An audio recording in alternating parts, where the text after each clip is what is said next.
ഹരേ കൃഷ്ണ. ഗുരുവായൂരപ്പ. നമസ്കാരം. ചാനലിലേക്ക് സ്വാഗതം. വിഷ്ണു സഹസ്രനാമം, അടുത്ത കുറച്ച് നാമങ്ങളുടെ അർത്ഥം നോക്കാം. നമ്മൾ 421 മുതലുള്ള നാമങ്ങളുടെ അർത്ഥമാണ് ഇന്ന് നോക്കുന്നത്. 421 മുതൽ 430 വരെയുള്ള നാമങ്ങളുടെ അർത്ഥം നോക്കാം. അപ്പോൾ എല്ലാവർക്കും ഒരു നല്ല ദിവസം ആശംസിക്കുന്നു. ശുക്ലാംബരധരം വിഷ്ണു ശശിവർണം ചതുർഭുജം പ്രസന്നവദനം ധ്യായേത് സർവവിഘ്നോപശാന്തയേ ശാന്താകാരം ഭുജഗശയനം പത്മനാഭം സുരേഷം വിശ്വാധാരം ഗഗനം സദൃശം മേഘവർണം ശുഭാംഗം ലക്ഷ്മീകാന്തം കമലനയനം യോഗി ഹൃദ്ധ്യാനഗമ്യം വന്ദേ വിഷ്ണു ഭവഭയഹരം സർവലോകൈകനാഥം യസ്യ സ്മരണമാത്രേണ ജന്മ സംസാരബന്ധനാത് വിമുച്യതേ. നമസ്തസ്മൈ വിഷ്ണവേ പ്രഭവിഷ്ണവേ. ഓം നമോ ഭഗവതേ വാസുദേവായ. എല്ലാവർക്കും ഒരിക്കൽ കൂടെ വീഡിയോയിലേക്ക് സ്വാഗതം. വീഡിയോ ഒന്ന് ഷെയർ ചെയ്യുക, ലൈക്ക് ചെയ്യുക, കമൻറ്റ് ചെയ്യുക, സബ്സ്ക്രൈബ് ചെയ്ത് സപ്പോർട്ട് ചെയ്യുക. അപ്പം അടുത്ത നാമങ്ങൾ 421 മുതലുള്ള നാമം: ഉഗ്രസംവത്സരോ ദക്ഷോ വിശ്രാമോ വിശ്വദക്ഷിണ വിസ്താരസ്ഥാവരസ്ഥാണോ പ്രമാണം ബീജമവ്യയം അർത്ഥോ അനർത്ഥോ മഹാകോശോ മഹാഭോഗോ മഹാധന. ആ ശ്ലോകങ്ങളിൽ വരുന്ന നാമങ്ങളാണ് 421 മുതൽ 430 വരെയുള്ള നാമങ്ങൾ. അതായത് ഉഗ്രസംവത്സരോ ദക്ഷ വിശ്രാമോ വിശ്വദക്ഷിണ വിസ്താരസ്ഥാവരസ്ഥാണോ പ്രമാണം ബീജമവ്യയം അർത്ഥോ അനർത്ഥോ മഹാകോശോ മഹാഭോഗോ മഹാധന. ആ ഭാഗത്ത് ആ ശ്ലോകങ്ങളിൽ വരുന്ന നാമങ്ങൾ, അതിൻ്റെ അർത്ഥമാണ് നമ്മളൊന്ന് നോക്കുന്നത്. അപ്പോൾ എല്ലാവർക്കും സ്വാഗതം, നമസ്കാരം. 421 ഉഗ്രഹ.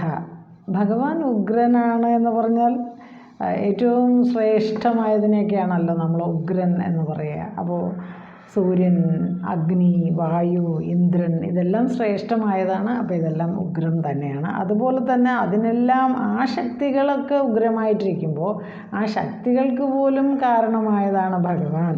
അതാണ് ഭഗവാൻ ഉഗ്രൻ എന്ന് പറയുന്നത്.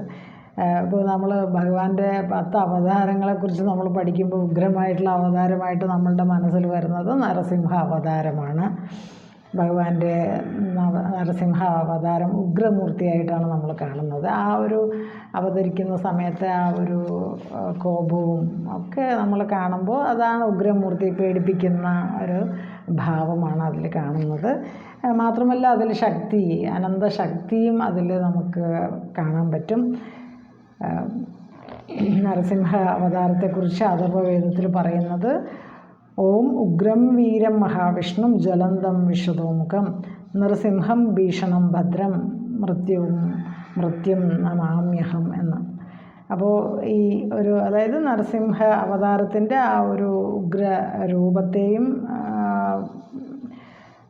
പക്ഷേ അത് ഭദ്രം കൊണ്ടുവരുന്നതാണ്. അതാണ് പ്രഹ്ലാദന് എല്ലാവിധത്തിലുള്ള മംഗളങ്ങളും ഭദ്രവും നൽകി രക്ഷിച്ച ആ ഒരു നരസിംഹമൂർത്തിയായിട്ടുള്ള ഭഗവാൻ ഉഗ്രരൂപിയാണെങ്കിലും ഭദ്രം നൽകുന്ന ഭഗവാൻ.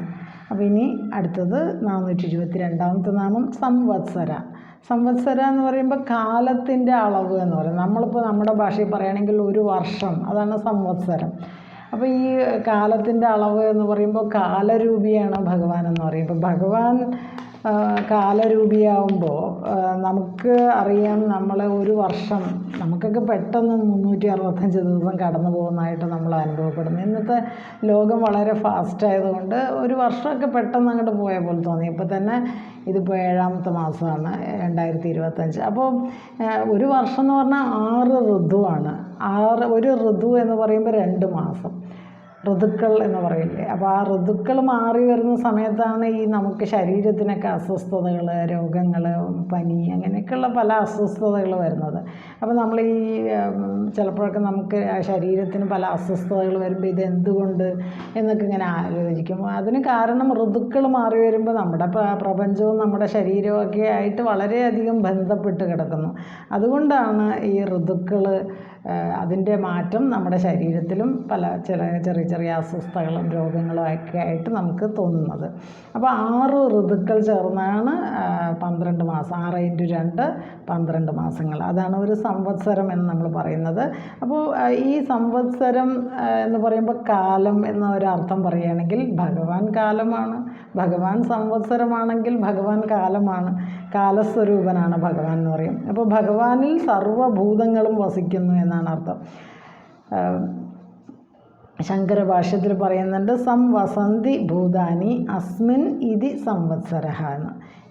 എല്ലാ ഭൂതങ്ങളും ഭഗവാനിലാണ് എന്ന് പറയുന്നുണ്ട്. അതുപോലെ ഗീതയിൽ ഏഴാമത്തെ അധ്യായത്തിലും പല അധ്യായങ്ങളിലും പറയുന്നുണ്ട് എല്ലാം എന്നിലാണ് എന്നാണ് ഭഗവാൻ പറയുന്നത്. അല്ലാതെ ഭഗവാൻ ആ വസ്തുവിൻ്റെ ഉള്ളിലല്ല, എല്ലാം ഭഗവാനിലാണ് ഇരിക്കുന്നത്.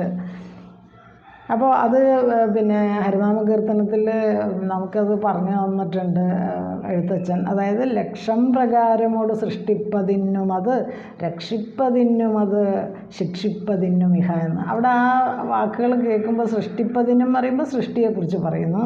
അതുപോലെ രക്ഷിപ്പതിന് എന്ന് പറയുമ്പോൾ രക്ഷിക്കുക എന്ന് പറയുമ്പോൾ സ്ഥിതിയാണ്. സ്ഥിതി ഭഗവാൻ വിഷ്ണു സ്ഥിതി രൂപത്തിൽ രക്ഷിക്കുന്നു. ശിക്ഷിപ്പതിന് എന്ന് പറയുമ്പോൾ ലയം സംഹാരമൂർത്തിയായിട്ടുള്ള ശിവൻ. അപ്പോൾ ബ്രഹ്മാവും വിഷ്ണുവും ശിവനും ഒക്കെ ഭഗവാൻ തന്നെ എന്ന് പറയുമ്പോൾ പല രൂപമെടുത്തുകൊണ്ട് ഭഗവാൻ ഈ ലോകത്ത് തൻ്റെ ലീലകളിൽ ഏർപ്പെടുന്നു എന്നർത്ഥം. അത് ഭഗവാന്റെ ആ ഒരു സാമർത്ഥ്യത്തെയാണ് കാണിക്കുന്നത്, സ്തുതിക്കുന്നത് അവിടെ ഹരിനാമ കീർത്തനത്തിൽ എഴുത്തച്ഛൻ എന്ന മഹാഗുരു. അപ്പോൾ ഇവിടെ 424 നാമം വിശ്രാമ മോക്ഷസ്വരൂപനാണ് ഭഗവാൻ. 3 താപങ്ങളുണ്ടല്ലോ, താപത്രയങ്ങൾ. അതുപോലെ 6 വൈരികളുണ്ട് നമ്മളിൽ, അതായത് ഷഡ്വൈരികൾ എന്ന് പറയും. കാമക്രോധ ലോഭമോഹ മത മാത്സര്യം. ഇതിനെല്ലാം സംസാര ദുഃഖമാകുന്ന ജീവജാലങ്ങൾക്ക് ഇതിനെ ഈ 3 താപങ്ങളെയും ആധ്യാത്മികം, ആദിഭൗതികം, ആദിദൈവികം എന്ന് നമ്മൾ പല സ്ഥലത്തായിട്ട് നമ്മൾ പറഞ്ഞു. ഈ താപത്രയങ്ങളെ അതിജീവിക്കാനും അതുപോലെ ഈ 6 വൈരികളെ, ഷഡ്വൈരികളെ അതിജീവിക്കാനും ബുദ്ധിമുട്ടാണ്. അപ്പോൾ അങ്ങനെയാണ് മനുഷ്യൻ ഈ സംസാരത്തിൽ പലതരത്തിലുള്ള ദുഃഖങ്ങൾ അനുഭവിക്കുന്നത്. അപ്പോൾ ആ ജീവജാലങ്ങൾക്ക് ശാശ്വതമാകുന്ന മോക്ഷത്തെ ഭഗവാൻ നൽകുന്നു എന്നർത്ഥം. അതാണ് വിശ്രാമൻ. ഇനി യാതൊരു വിശ്രാമൻ എന്ന് പറയുമ്പോൾ മോക്ഷത്തെ നൽകുന്നവൻ എന്നാണ് ഒരർത്ഥം. അതുകൊണ്ട് മോക്ഷസ്വരൂപൻ. ഇനി അതല്ലെങ്കിൽ യാതൊരു ശ്രമങ്ങളിലും ഏർപ്പെടാതെ വ്യാപൃതനാകാതെ ശാന്തിസ്വരൂപനായിട്ട് യോഗനിദ്രയിൽ ശയിക്കുന്ന പത്മനാഭൻ്റെ യോഗനിദ്ര കണ്ടിട്ടുണ്ടാവല്ലോ, ആ ഒരു രൂപം. അപ്പോൾ അങ്ങനെ ഒന്നും ശ്രമമില്ലാതെ ഇങ്ങനെ വളരെ ശാന്തമായിട്ട് യോഗനിദ്രയിൽ ഇരിക്കുക, അതാണ് മോക്ഷസ്വരൂപൻ. അതും മോക്ഷസ്വരൂപനാണ്. അപ്പോൾ ഭഗവാൻ വിശ്രാമഃ, അതായത് മോക്ഷസ്വരൂപൻ. ഇനി 425 നാമം വിശ്വദക്ഷിണ. ലോകത്തുള്ള സകല ശക്തികളെക്കാളും ദക്ഷൻ സമർത്ഥൻ എന്നർത്ഥം. അതായത് സകല കാര്യങ്ങളിലും കുശലൻ സാമർഥ്യമുള്ളവൻ. അപ്പോൾ എല്ലാ കാര്യത്തിലും സാമർഥ്യം, അതുപോലെ എല്ലാ അർത്ഥത്തിലും സാമർഥ്യവും ശക്തിയും സമർത്ഥനുമായവൻ ഭഗവാൻ. ഇനി 426 നാമം വിസ്താരഃ. ഭഗവാനിൽ സകല ലോകങ്ങളും വിസ്താരത്തെ പ്രാപിക്കുന്നതെല്ലാം. അതുകൊണ്ട് വിസ്താര, സകല പ്രപഞ്ചങ്ങളും സകല വസ്തുക്കളും അതിൻ്റെയൊക്കെ വ്യാപ്തി, ആ വ്യാപ്തി ഭഗവാൻ ഉൾക്കൊള്ളുന്നു. ഇപ്പോൾ സമുദ്രം വളരെ വ്യാപ്തമാണ്, നമുക്ക് നമ്മുടെ മനസ്സിനും ഒക്കെ അത് അളക്കാൻ പറ്റില്ല. അപ്പോൾ അതിനെ ഭഗവാൻ ഉൾക്കൊള്ളുന്നു എന്ന്. അതുപോലെ ആകാശം, അതുപോലെ ബഹിരാകാശം എന്നൊക്കെ പറഞ്ഞിട്ട് ആ ആകാശം തന്നെ വ്യാപ്തമാണ്. അപ്പോൾ അതിനെയൊക്കെ ഭഗവാൻ ഉൾക്കൊള്ളുന്നു എന്നാണ് ആ നാമത്തിൻ്റെ അർത്ഥം. വിസ്താരത്തെ പ്രാപിക്കുന്നു. സകല ലോകങ്ങളും ഭഗവാനിൽ വിസ്താരത്തെ പ്രാപിക്കുന്നു എന്നർത്ഥം. 427 നാമം സ്ഥാവരസ്ഥാണു. സ്ഥാവരം ചലിക്കാത്തത്, സ്ഥിരമായിട്ട് നിൽക്കുന്നത്, ഇളകാത്തത്, തൂണ് പോലെ ചലിക്കാത്തത് എന്നൊക്കെ പറയാം. നമ്മൾ ഒരു തൂണിനെയാണ് എപ്പോഴും സ്ഥിരമായിട്ട് ഇളകാതെ നിൽക്കുന്നതായിട്ടൊക്കെ നമ്മുടെ ഒരു സങ്കല്പത്തിലുള്ളത്. അപ്പോൾ അല്ലെങ്കിൽ ഹിമാലയം പോലെ അചലം എന്നൊക്കെ പറയാം. അചലം, ഹിമാലയം ഇങ്ങനെ ഇളകാതെ നിൽക്കുന്നതായിട്ടും ഒക്കെ നമ്മുടെ അതിൻ്റെ ഒരു ഗാംഭീര്യം അത് ഭഗവാൻ തന്നെയാണ് എന്നും വിഭൂതി യോഗത്തിൽ ഭഗവാൻ പറയുന്നുണ്ട്. സ്ഥാവരാണാം ഹിമാലയ, അതായത് ഇളകാതെ നിൽക്കുന്നതിൽ ഞാൻ ഹിമാലയമാണ് എന്ന് ചാപ്റ്റർ 10 25 ശ്ലോകത്തിൽ ഭഗവാൻ പറയുന്നുണ്ട്. അപ്പോൾ ഭൂമിയും മുതലായ സകല വസ്തുക്കളും ഭഗവാനിൽ സ്ഥിതി ചെയ്യുന്നു എന്നാണ് അതിൻ്റെ അർത്ഥം. ഇനി 428ാമത്തെ നാമം പ്രമാണം. എല്ലാ വസ്തുക്കളുടെയും വലിപ്പം, ആകൃതി, രൂപം, കാലം, അതിൻ്റെ സ്ഥാനം, എല്ലാം അളവുകളുടെയും ഉപാധി. ഇപ്പോൾ ഒരു കാര്യത്തെ അളക്കണമെങ്കിൽ അതിനൊരു ഉപാധി വേണമല്ലേ. ഇപ്പോൾ പാല് അളക്കുന്ന ലിറ്റർ എന്ന് പറയുന്ന ആ ഒരു ഏകകം ഉപയോഗിച്ചിട്ടാണ്. അപ്പോൾ അതിൻ്റെയൊക്കെ ഉപാധി അല്ലെങ്കിൽ അതൊരു ജ്ഞാനത്തെ അടിസ്ഥാനപ്പെടുത്തിയാണ്. ആ ജ്ഞാനം തന്നെ സ്വരൂപമായിട്ടുള്ള ഭഗവാൻ. അപ്പോൾ ഏതെങ്കിലും ഒരു ഉപാധി ഒരു ജ്ഞാനത്തെ ബേസ് ചെയ്തിട്ടാണ്. ആ ജ്ഞാനം തന്നെ സ്വരൂപമായിട്ടുള്ള ഭഗവാൻ. അപ്പോൾ ഏത് കാര്യത്തെക്കുറിച്ചും ഒരു അഭിപ്രായവും അതിലൂടെ എത്തിച്ചേരുന്ന ഒരു തീരുമാനവുമാണ് നമ്മൾ പ്രമാണം എന്ന് പറയുന്നത്. അപ്പോൾ നമ്മൾ അതിനൊക്കെ ആധാരം ഏതാണെന്ന് ചോദിച്ചാൽ എല്ലാത്തിനും ആധാരം വേദങ്ങളാണ്. വേദങ്ങളും ഉപനിഷത്തുകളും സ്മൃതികളും എന്നൊക്കെ പറയും. നമ്മുടെ ഭാരതീയ സംസ്കാരം അല്ലെങ്കിൽ നമ്മൾ അതിനെയാണ് ബേസ് ചെയ്തിട്ട് എല്ലാം പറയുന്നത്. അപ്പോൾ വേദത്തിൽ പറയാത്തതായിട്ട് ഒന്നുമില്ല എന്നാണ് പറയുന്നത്. അപ്പോൾ എല്ലാത്തിൻ്റെയും പ്രമാണം വേദമായിരിക്കെ, എന്നാൽ വേദങ്ങൾ എവിടെ നിന്ന് വന്നു എന്ന് ചോദിച്ചാൽ വേദങ്ങൾ ഭഗവാനിൽ നിന്നാണ് ഉത്ഭവിച്ചത്. അതുകൊണ്ട് വേദങ്ങൾ ഭഗവാന്റെ ശ്വാസമാണെന്ന് പറയും. അതുകൊണ്ട് പ്രമാണസ്വരൂപൻ ഭഗവാനാണ്. എല്ലാത്തിൻ്റെയും പ്രമാണം വേദങ്ങളാണ്. എന്നാൽ വേദങ്ങൾ ഉത്ഭവിച്ചത് ഭഗവാനിൽ നിന്നാണ് എന്ന് പറയുമ്പോൾ എല്ലാത്തിൻ്റെയും പ്രമാണം ഭഗവാൻ ശ്രീനാരായണൻ തന്നെയാണെന്നല്ലേ അർത്ഥം. അപ്പോൾ ഭഗവാൻ പ്രമാണം. ഇനി 429ാമത്തെ നാമം ബീജം അവ്യയം. അതായത് അവ്യയമായ ബീജമാണ് ഭഗവാൻ. എല്ലാ പ്രപഞ്ചത്തിൻ്റെയും ബീജമായ ഒരു ബീജം കുഴിച്ച് ഒരു ബീജത്തിൽ നിന്നാണല്ലോ എല്ലാം ഉത്ഭവിക്കുന്നത്. ഇപ്പോൾ ഒരു പുരുഷ ബീജവും സ്ത്രീയുടെ യോനിയിൽ കൂടെ അത് ആ പുരുഷ ബീജമാണ് ഒരു കുഞ്ഞായിട്ട് രൂപാന്തരപ്പെടുന്നത്. അപ്പോൾ അതുപോലെ മാതൃഗർഭത്തിൽ ഭ്രൂണമായിട്ടും ശിശുവായിട്ടും രൂപപ്പെട്ട് അപ്പോൾ പിന്നെ ആ ബീജം ഇല്ലാതെയാകുന്നു.